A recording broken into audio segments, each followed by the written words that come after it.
There was no vaccine. People were dying. But apparently there were people like, let's do it now. Let's start a family. But what if we all died? Then we'll die as a family. We want to be a family. And he got away with it if you're one of those people. But eventually those plague babies are going to want answers.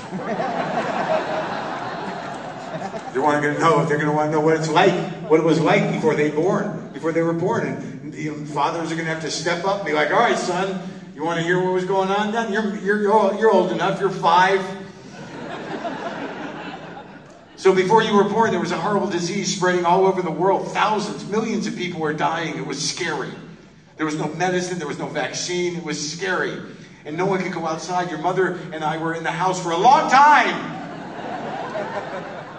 And we couldn't leave. You had to have food delivered. We didn't know if we were going to run out of toilet paper forever. There was a lot of questions.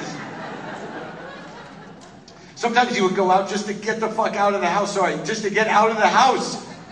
And you have to put on a mask and gloves. Sometimes a plastic visor. Like, yeah, right, like a superhero, like a terrified superhero.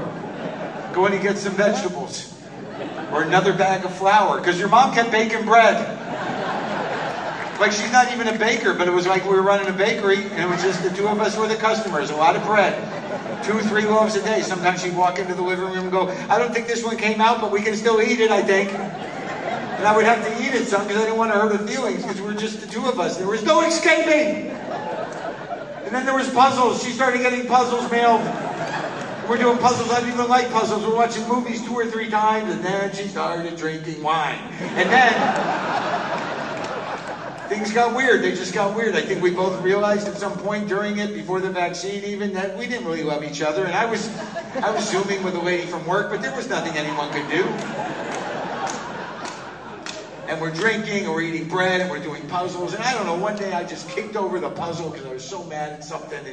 And then we were screaming at each other. We're both crying. It was terrible. And then we just made love on the floor on top of the puzzle pieces. I remember because they were sticking to us.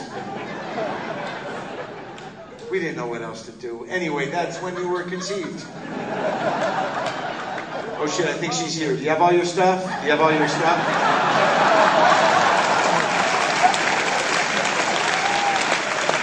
Where's your backpack?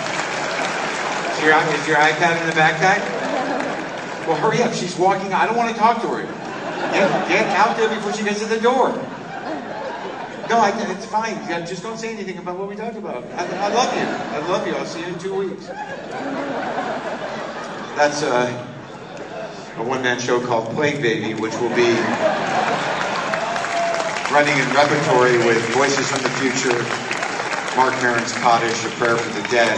Plague Baby will all be available from the Samuel French Publishing Company if you want to do it at your community theater or school.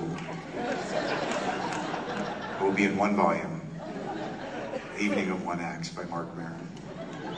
John.